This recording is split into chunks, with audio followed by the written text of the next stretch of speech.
Episode 18 শুরুতে আমরা দেখতে পাই যে লাক্স তাদের সবার সামনে চলে আসে।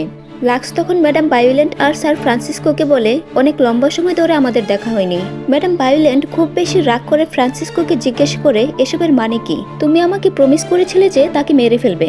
তাদের এসব কথার মাঝখানে সুপ্রিমো জেনকে বলে, লাক্স হলো আমার বড় ভাই। যা শুনে জেন অনেক অবাক হয়ে যায়। সে বলে, লাক্স তোমার ভাই? তুমি কি সিরিয়াস? তুমি আমাকে আগে কেন বলনি? সুপ্রিমো বলে, আমি আগে বলতে পারিনি, এর জন্য আমি সরি, কিন্তু এখন থেকে আমি তোমাকে সবকিছু বলবো, আর কোনো সিক্রেট থাকবে না। তারপর জেন বলে, তুমি আমাকে এই সব কিছুই এক্সপ্লেন করবে। সুপ্রিমো বলে, এসব কিছুর পর ওয়ার্ল্ডের সব কিছুই আমি তোমাকে এক্সপ্লেন করতে রাজি। দেখা যায় ম্যাডাম ভায়োলেন্ট লাক্স অর্থাৎ রেজের দিকে বন্দুক তাক করে জিজ্ঞাসা করছে, তুমি কিভাবে পালালে আর তুমি কিভাবে সার্ভাইভ করলে? রেজ বলে, এসব আমি আপনার কাছ থেকেই শিখেছি। আপনার সব সঙ্গীরাই আপনার প্রকৃত শুভাকাঙ্ক্ষী নয়। ম্যাডাম ভায়োলেন্ট কিছুই বুঝতে পারছিল না। লাক্স তখন পুরো সত্যটা বলে দেয়। ওই দিন ডক্টর রেজন তাকে বাঁচিয়েছিল, আর ডক্টর রেজন তাকে বাঁচিয়েছিল শুধু প্রতিশোধ নেওয়ার জন্য। লাক্স বলে, উনি আমাকে বাঁচিয়েছিলেন যাতে করে আমি প্রত্যেকটা জীবনকে বাঁচাতে পারি আর প্রতিশোধ নিতে পারি। এসব শুনে ফ্রান্সিসকো আর ভায়োলেন্ট অনেক বেশি নার্ভাস হয়ে যায়। ভায়োলেন্ট তাদেরকে প্রতারক বললে লাক্স তখন বলে ওঠে যে, প্রতারক তো আপনি, আর আপনি সবসময় তাদেরকে প্রতারক বলেন যারা কিনা আপনার পক্ষ নেই না। পিছন থেকে সুপ্রিমো আর জেন বলে, আপনি কাকে কাকে মারবেন? কেননা অনেকেই ম্যাডাম ভায়োলেন্টের সঙ্গে থাকা সত্ত্বেও তাদেরকে হেল্প করেছে। তারা এখানে মিস কেথের কথা বলছিল। মিস কেথ, যিনি কিনা সুপ্রিমোকে পালাতে সাহায্য করেছিল। জেন বলে, তিনি আপনার কমান্ড থেকে যেটা সঠিক মনে হয়েছে সেটাই করেছেন। এই বলে জেন লিয়ামের প্রসঙ্গে কথা বলতে শুরু করে। সে বলে, লিয়ামই একমাত্র ব্যক্তি যে কিনা সবসময় আপনার পাশে দাঁড়াতো আর আপনার ভালোটাও চেয়েছিল, কিন্তু আপনি পাগলের মতো আচরণ করে তাকে মেরে ফেলেছেন। এক পর্যায়ে ভায়োলেন্ট বলে, যথেষ্ট হয়েছে, তোমরা সবাই চুপ করো আর তোমাদের চারপাশটা একটু দেখো। দেখো তোমাদের কি অবস্থা। মানে ম্যাডাম ভায়োলেন্টের লোকেরা তাদেরকে চারপাশ থেকে ঘিরে রেখেছিল। তাই ভায়োলেন্ট বলে, এখন সবকিছুই পয়েন্টলেস। সে তাদের উপর অনেক বেশি রাগ দেখাতে থাকে আর বলে, এসব কিছু তোমাদের প্ল্যানিং ছিল। এটা অনেক বেশি প্যাথেটিক। আর দেখো, স্টিল আমি উইনার হতে যাচ্ছি। আর রেসকে উদ্দেশ্য করে বলে, এত বছর পর তুমি আবার ফিরে এসেছো যাতে করে আমি তোমাকে আর তোমার ভাইকে একসাথে মারতে পারি। কিন্তু রেস বলে, আমি এই সব কিছু শেষ করার জন্য আবারও ফিরে এসেছি। তারপর ভায়োলেন্ট তার লোকদের অর্ডার করে যে এখানে থাকা সবাইকে মেরে ফেলো। দেখা যায় রেস একটি চাকু নিয়ে ওখানে থাকা একজনের উপর আক্রমণ করে দেয়। সাথে সাথে সেখানে থাকা বাকি স্টুডেন্টরাও চলে আসে। তখন সবার মধ্যে তুমুল আর দুর্দান্ত একটি ফাইট হয়। তাদের এসব ফাইট আর এমন মিত্রতা দেখে জেন অনেক বেশি অবাক হয়ে যায়। সুপ্রিমো তখন বলে, আর ইউ সারপ্রাইজড? আমি এইস না, শুধুমাত্র একজন ছাড়া। জেন বলে, আমি তোমার সম্পর্কে কিছুই জানি না। সুপ্রিমো বলে, তুমি সামনে জানবে। ওদিকে ম্যাডাম ভায়োলেন্ট আর ফ্রান্সিসকো অনেক বেশি ভয় পেয়ে যায়। সত্যি বলতে আজকের এপিসোডের এই ফাইটিং সিনগুলো যেরকমই সুন্দর ছিল ওরকম ভয়ঙ্কর ছিল।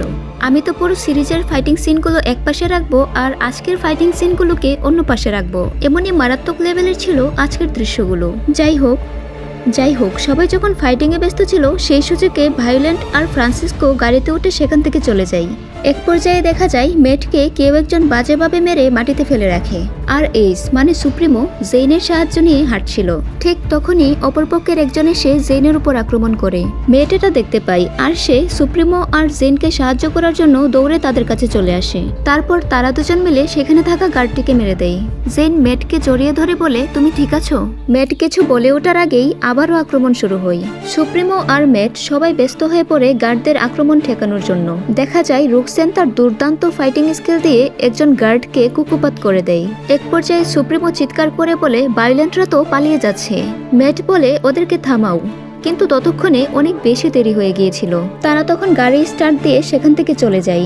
অন্যদিকে দেখা যায় নিকির ওপর আক্রমণ করা হয়, কিন্তু এই মেয়েটা তো উল্টো সবাইকে মেরে তক্তা বানিয়ে দেয়। মানে লাস্ট এপিসোডের সবার ফাইটিং দৃশ্যগুলোর প্রশংসা না করলেই নয়। তো এক পর্যায়ে সে নাজিরের সামনাসামনি দাঁড়িয়ে যায়। নাজিরও তার দিকে একটু অন্যভাবে তাকাচ্ছিল। তখন নিকি তার হাতে একটি গান নিয়ে বলে, আমার দিকে এভাবে তাকিয়ে থাকা বন্ধ করো, নয়তো আমি এর ট্রিগার চেপে তোমাকে উড়িয়ে দিব। তুমি কি আমার সঙ্গে এখানে মজা করছো?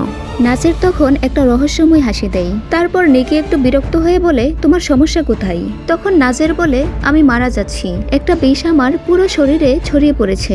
নাজির হয়তোবা এখানে ভালোবাসার বিষের কথা বলছিল। নিকি তো কিছুই বুঝতে পারে না, তাই সে বিরক্ত হয়ে বলে, মরো তুমি। এই বলে সে চলেই যাবে তখন দেখে একজন গার্ড নাজিরের উপর আক্রমণ করতে যাচ্ছিল। তাই সে ওই গার্ডকে শুট করে দেয়। তার পাল্টা জবাব দিতে অন্য আরেকজন গার্ড নিকির দিকে গান শুট করে। ঠিক তখনই সামনে নাজির চলে আসে আর গুলিটা নাজিরের গায়ে লাগে। এতে তার কন্ডিশন অনেক খারাপ হয়ে পড়ে। নাজিরের এই কন্ডিশন দেখে নিকি রাগে ক্ষোভে সেই গার্ডের উপর অনেকগুলো গুলি করে একসাথে। ওদিকে নাজির যখন মাটিতে লুটিয়ে পড়ে নিকি তখন তার নাম ধরে অনেক জোরে জোরে চিৎকার করে ডাকছিল। দেখা যায় একদিকে নিকি তাকে গালিগালাজ করছে, আবার অন্যদিকে উঠার জন্য রিকোয়েস্টও করছে। নিকি বলছিল যে আমরা এখন অলমোস্ট ফ্রি, আর তুমি এখনই মারা যাচ্ছ। এই বলে সে নাজিরকে জড়িয়ে ধরে অনেক জোরে জোরে কান্না করছিল। দেখা যায় নাজির এখানে মোটেও অজ্ঞান ছিল না, মানে সে সবকিছুই শুনছিল।